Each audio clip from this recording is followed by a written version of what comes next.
Hello, my baker friends. It's your pal Ellen coming to you in the wee hours of the morning. You can see that I'm in my pajamas and that I have no makeup on, and I haven't even had coffee yet, so who knows what's going to happen. The reason I'm doing this so early in the morning is due to scheduling.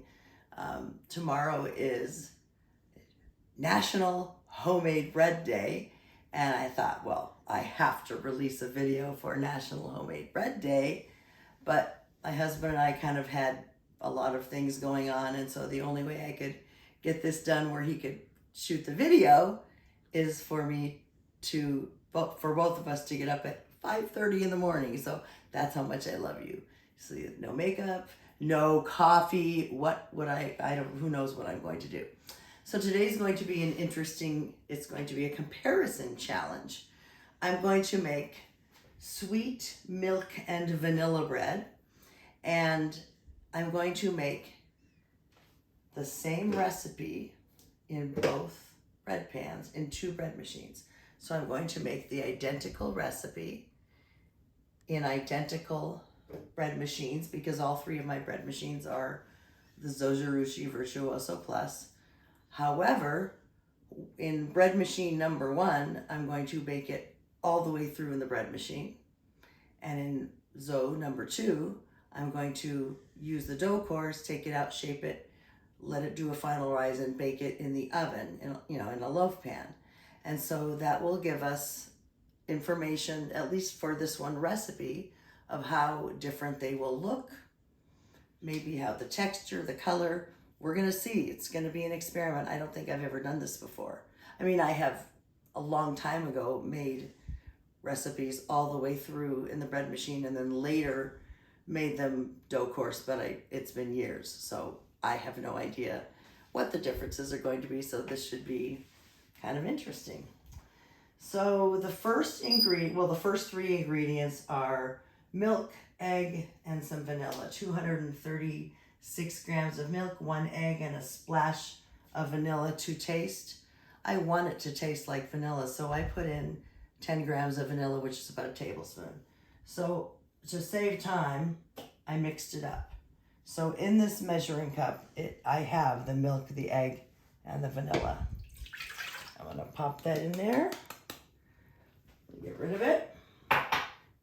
Same in the other bread pan. I'm gonna pop it in there. And you can see the egg. So I'm gonna run some water in there really fast, because you know how sticky egg can get. Okay. So that's all the liquids. 236 grams of milk, 1 egg, and a splash of vanilla. And I did beat the eggs in there a little teeny bit. Okay, so then we have 492 grams of bread flour. In you go.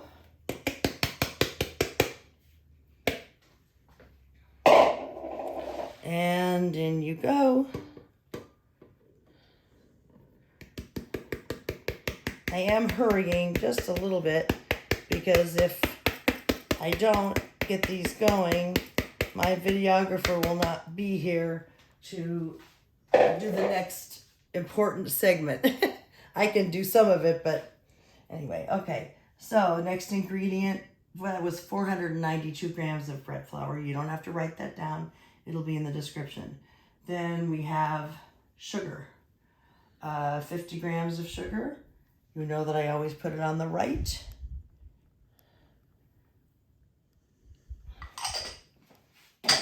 And 5 grams of salt. I always put it on the left. I'm superstitious about any of those things touching each other. Plus, if I forget, if I get interrupted, I can see sugar's on the right, salt's on the left. Okay.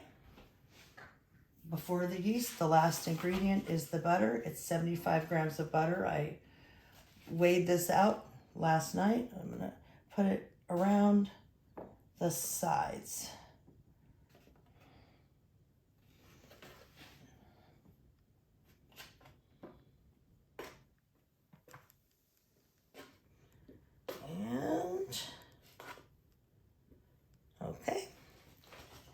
just need my yeast.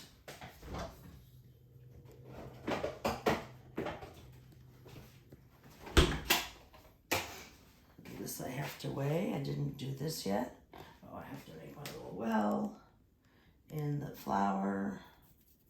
All right. Zero out my scale, and I need 6 grams of yeast. I am using the SAF Gold label. That's for sweeter breads. 6 grams. Oops, too much. All right. It's going in number 1.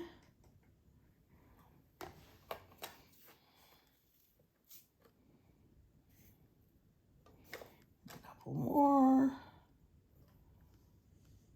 a little bit more. Oh, so close. 5.8. All right, I'd rather be a hair over than a hair under. Really? All right, perfect. Just pop this back in the freezer. All right, so. Oh, by the way, I actually have numbered, can you see the number 1s? So I number them, so when I wash them, I don't get them confused. And I'm thinking, well, why, you want to know why in the world does it matter? Well, if something's wearing out, I want to know which bread machine it is. I actually have the dates on them. The number 1 I got in July of 2018. Number 2 in December of 18, number 3 in January 19. So I know, you know, I like to keep them matched up just in case there's an issue. So I have to plug this in. Never leave it plugged in. It's not meant to be plugged in. When a course finishes, you always hit cancel and unplug before you open it and take the bread pan out. So this is the one we're going to bake all the way through. So I need course 1. It's on course 11 right now. So I'm going back to 1. And I'm just going to choose medium crust and press start. And it says it will be done totally at 9:24. All right, then I'm going to get number 2.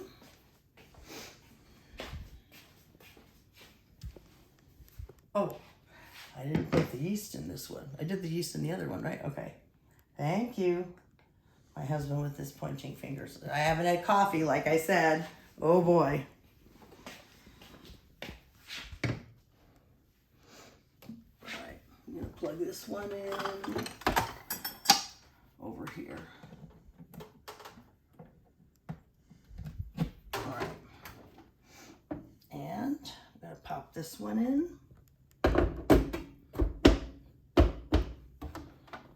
And this one is going to be dough course, so course 11, which is, I always have it on course 11, so I didn't have to change anything. I am going to move it back just a bit from the edge of the counter.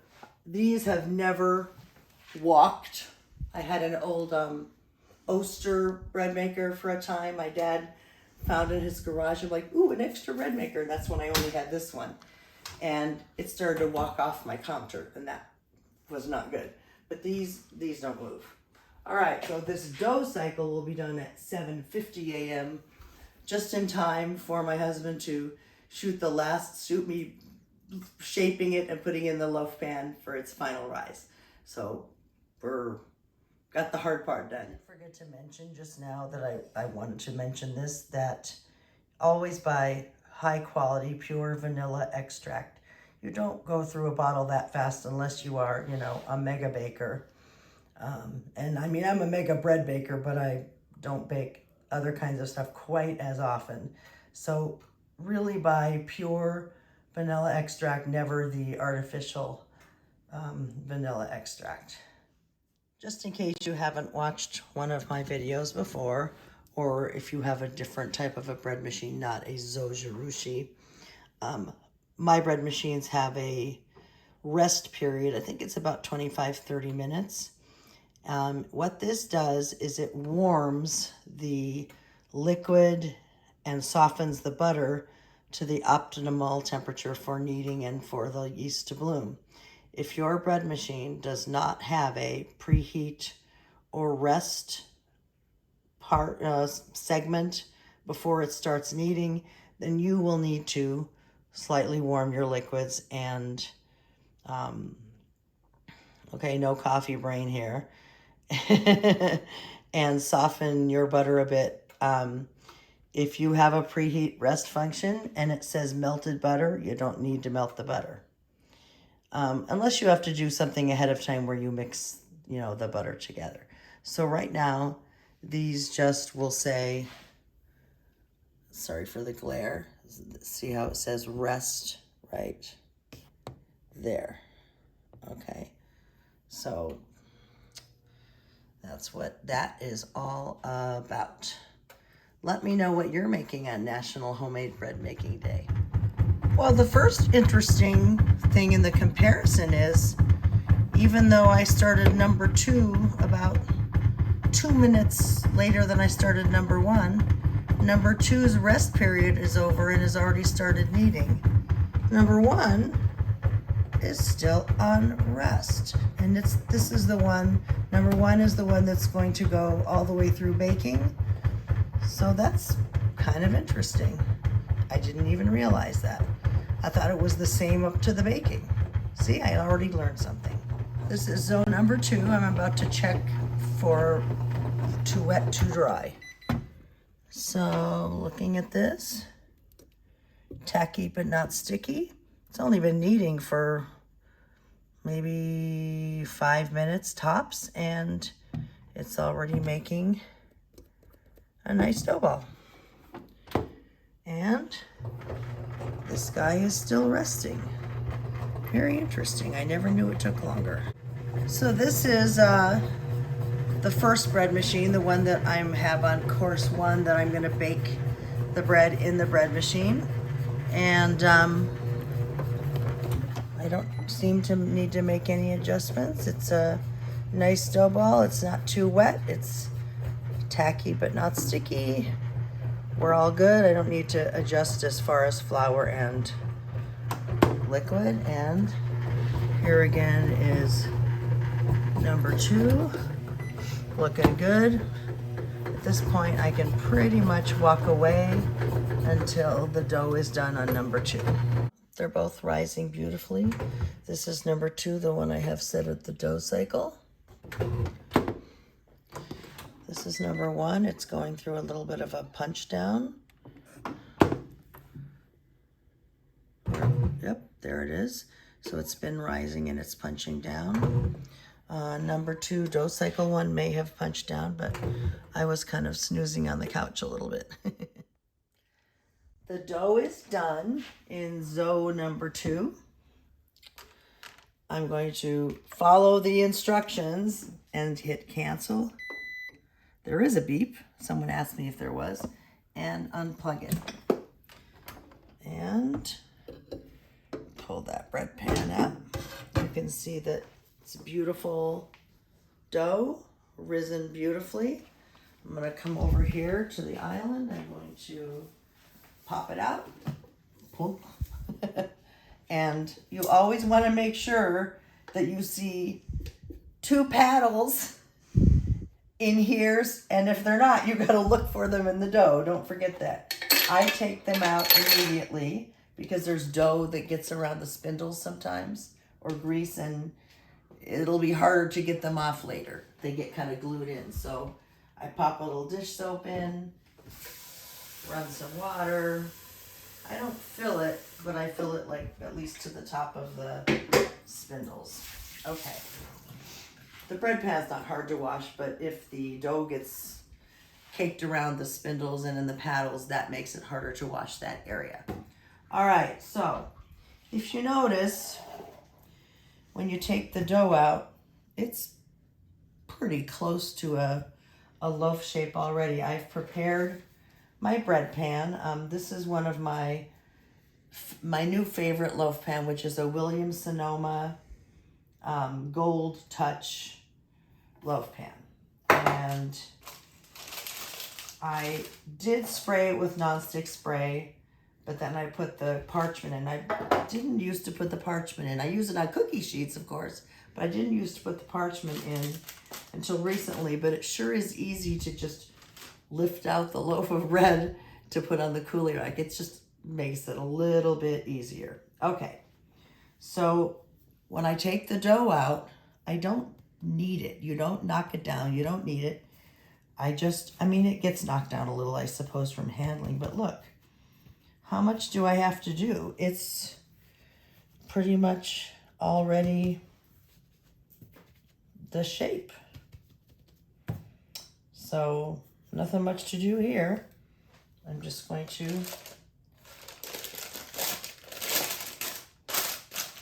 plop it in. I kind of smooth it out a little bit. And a little dimple right there. It doesn't matter. So I'm going to leave that here for a minute. We're going to walk over to the oven. You might have seen me do this before. This is for the final rise if you use dough cycle. I set it to the lowest temperature on my oven, which happens to be 170. Start, and I set the timer for 1 minute. I am not heating the oven all the way to 170. I'm going to say that again. I am not heating the oven all the way to 170. I am only turning on the oven at its lowest temperature for 1 minute, and at the end of 1 minute, I'm going to turn it off. And all it does is heat it. I don't know what temperature it gets to, but I'm assuming it's around 80. And the reason I say that is on my Breville Smart Air oven that I have over there, the proof, there's a proof choice, and that proof's at 80. So I'm assuming that if I do this for 1 minute, I'm going to call it about 80 degrees. It's kind of like when you walk outside and it's warm but not blazing hot. Like, oh, you're warm, ooh. Take off that sweater, about 80 degrees. Not hot, hot. It's just warm enough. So here the timer's done. And I'm turning the oven off. Don't forget to set a timer. You think you're going to remember to turn it off in 1 minute? You might, but you probably won't. I can't tell you the number of times I've screwed up and had to like open the oven and because I put my hand in there. Oh, oops, too hot. It's just, you can feel the warmth, but it's not hot. So I'm gonna pop this in there. And it's going to have a nice little warm nap. And I set that for 40 minutes. And I don't have to think about it for 40 minutes. And now we're going to walk over to the bread machine number 1. We're just going to take a peek.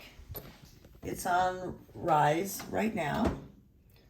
And it's been rising, as I've shown you. So it's been knocked down, it's rising again. And it says it's going to be done at 9:24. That's an hour and a half from now. So it's not anywhere close to the baking time yet. It's about a 4-hour-ish process. So I'll show you when the, I'm holding up my watch, I don't know why. I'll show you when the dough comes out of the oven, and I'll show you how I egg wash and what I do to bake it. You can see that the dough cycle bread is rising beautifully in the ever so slightly warmed oven. I'll walk over to the other bread maker, walking through my kitchen, walking. Oh, I'm getting dizzy looking through there. And this is also rising beautifully. Now, you can see that the shape is, you know, a little funky.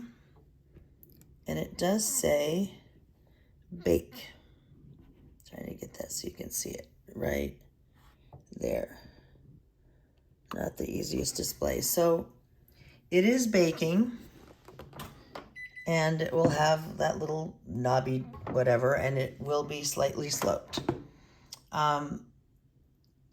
There are lots of people who, before this point happened, you know, just at the end of the rise, might have taken the dough out, reshaped it, taken out the paddles, and put it back in and let it bake so that it was more perfectly formed.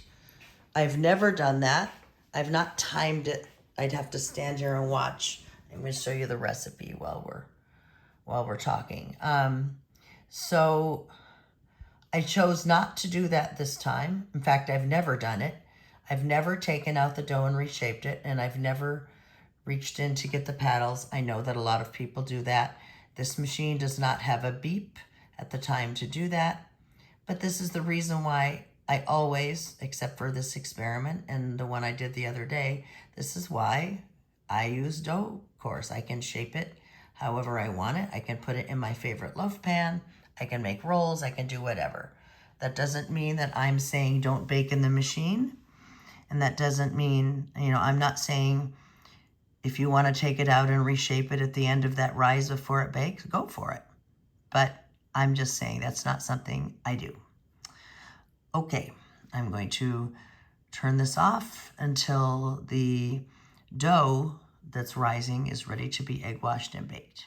Wow, look at that. Isn't that just spectacular? All right, I'm about to egg wash it. I do not have my videographer now, so I'm going to have to turn off the camera, make the egg wash, and then I'll try to film me egg washing it, which will be quite awkward. Be right back. Apologies if this part of the video gets a little awkward, my friends. My husband had an appointment, so it's just me. In this little ramekin, I have 1 whole egg and a splash of water. I don't measure it. I just literally put some in the palm of my hand from the faucet to go book. So it's, I don't know, maybe around a tablespoon. And then I don't use a separate fork or anything to beat it. I just use my silicone brush. And I've talked about the silicone brush in different videos, but just in case you didn't see those, the reason I use silicone is because it's gentle. When I was using pastry brushes with bristles, I was deflating my dough, and you don't want to do that because this is just so absolutely gorgeous. So I'm going to egg wash this. Nothing scientific. And again, I'm sorry for the crooked, awkward video. I'm not a professional, and I don't have my hubby here. So I am going to finish this egg washing, and I'm going to heat my oven to 350 degrees. I am heating my oven to 350, and I want you to note that I don't put my oven rack in the middle for these breads. I put it in one lower than middle. The reason is some of these breads puff up so high that they get done too fast. So sorry for the bad videography here. Now we're walking, and we're gonna see, it still says 9:24 and it's baking, and I have 8:51 on my watch, so it has about 40 minutes left, and we will peek through the window. And oh, look at that. Whoa. See, it has that little dimple, but it's not going to be like ugly or anything. Okay, closing that back up. I don't egg wash when it's baking in the machine. Maybe you could. I've just never done that. Okay. Meanwhile, in the bread machine, gorgeous, it's baking. I just popped this baby into the oven at 350 degrees. I'm going to set it for, I'm going to set it for 25 minutes. It won't be done. Oops, what'd I do? There we go. Setting it for 25 minutes. I thought I set it for 25 hours for a minute. I set it for 25 minutes because I don't want the top to get too brown. So at 25 minutes, I will just check it, and it won't be done yet, but I'll check it, and if I need to, I'm gonna pop a piece of foil over the top so the top doesn't get overly browned. And also, I always take its temperature with an instant read thermometer, and I'm not sure I will be able to show you that while I'm doing it, but that looks like this. And you, sorry, one-handed, pop out the probe. Oh, sorry, people. And make sure it's on Fahrenheit, and then I stick it in to the middle. I stick it in kind of from the side of the loaf so it doesn't make a hole.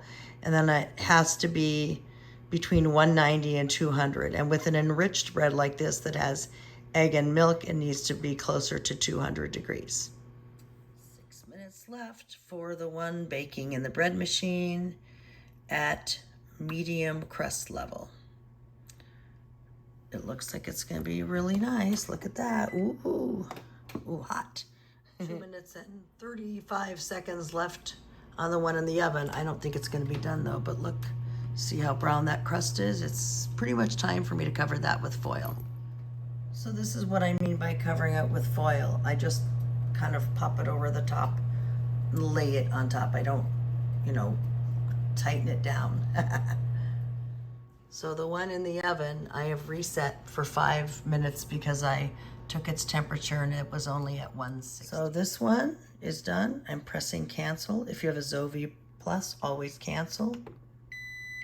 It does beep, and unplug. And there's the loaf of bread. I'm gonna turn this off so I can get some oven mitts and get it out. This is the bottom of the bread. Obviously, there are holes from the paddles. You cannot avoid them. They are not the end of the world. I know some people, for some reason, have a fit about the paddle holes. Really, when you slice it, you're barely going to notice it. I cannot turn that bread over one-handed, so I'll stop the video and start. So this is the bread made totally in the machine. I'll give you a top view. I'm going to give you a side view. Let me give you some size perspective. Here are my reader glasses, just to see. This is a really tall loaf, and the slices are going to be humongous. So that's the loaf that was baked in the bread machine, and I gotta go get the other one out of the oven. So here is the bread that was baked in the oven, used dough cycle baked in the oven. I will unmold it here in a second and show you that. You can see the holes for taking its temperature, and they will all but disappear when this is sliced, so don't worry about that. It's not gonna look ugly. So here is the bread baked in the oven. You can see that it's shorter. And now for the first part of the big reveal. Okay, so you can see that the bread machine bread is shorter in length and taller in, I don't know if that's height or depth. And then the oven baked, dough cycle oven baked is longer this way and shorter this way. So these slices will be really big, and these slices will be large but more normal size. So I will measure these in a minute and I'll tell you what that is. So I've been very scientific this morning. So the bread made on dough course or dough cycle, baked in the oven, is 10 inches across, approximately, and 9 inches on the bottom. And it's about 5 inches height at the very top and a little bit less because it slopes, you know, it's higher in the middle, if that makes sense. Just barely. And then the ends are, of course, a little bit shorter than the middle. The bread machine bread is fairly uniform in size. It doesn't like go up really too much at one side. It is 8 1/4 inches across and 5 3/4 high. Although that looks, was I off? No, I wasn't off. Okay, maybe closer to 6, 5 3/4 to 6 inches in depth. So our experiment is close to over. Now I just have to wait to be able to slice it and we can look at the texture on the inside.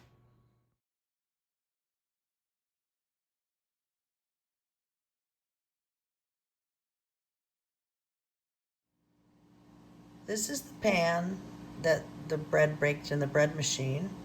And you recall that I said to soak it just for a few short minutes and wiggle jiggle the paddles out. And it's pretty easy to do if you have soaked it. Come out. There we go. Okay, and I just put it back in until I wash that. Say hi, Lucy. Speak. Say good bread. Say good bread. Speak. Speak. All right, so here is the big reveal. If I held the bread in front of her, she would speak. She's a foodie.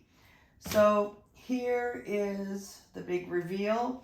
I already showed you the differences on how they look. Now we're going to make a little slicey slice so we can look at the crumb inside.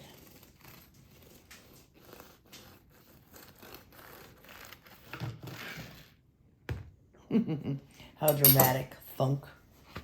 So that's what that looks like.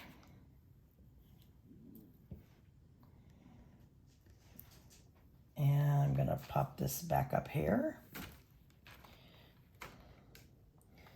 Pull this one down. And do the same thing.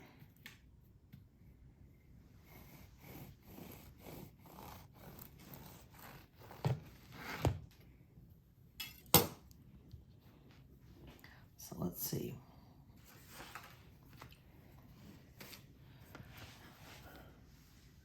I think they look about the same inside.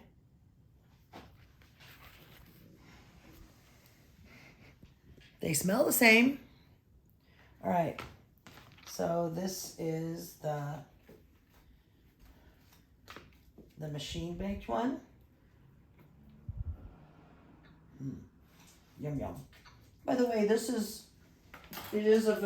has some vanilla in it or whatever, but it is not like a dessert bread at all.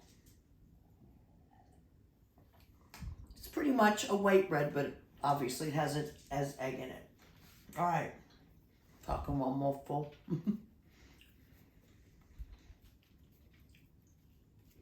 It's a hard life having to taste loaves of bread, right?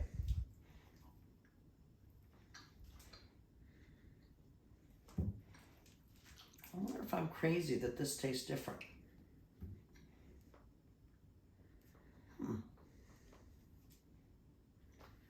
I would swear that this one tastes a little bit better, but I could be crazy.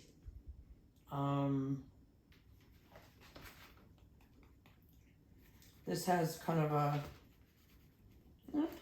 little bit different, I won't say a harder crust, maybe a thicker crust than this.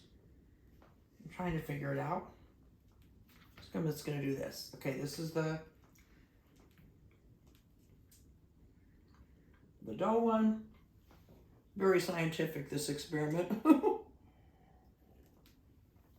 All right, now I'm gonna do this.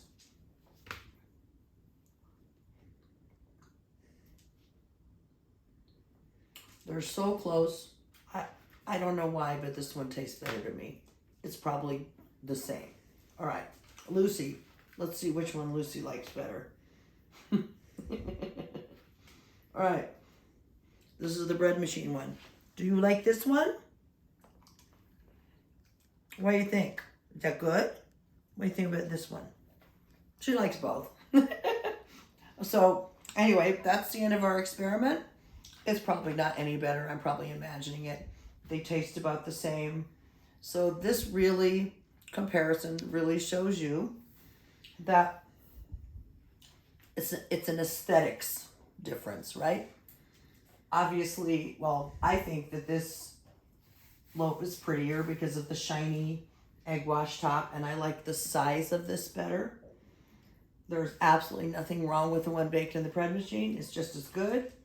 The crust is different, not better or worse, but just different than this one. I think the biggest thing here is that these slices are huge because it's higher in depth and shorter in length. So some people say like these slices don't fit in their toaster. These obviously will, but this is a total personal choice. But now you see what the difference is. I hope you enjoyed this crazy comparison, and happy National Homemade Bread Day.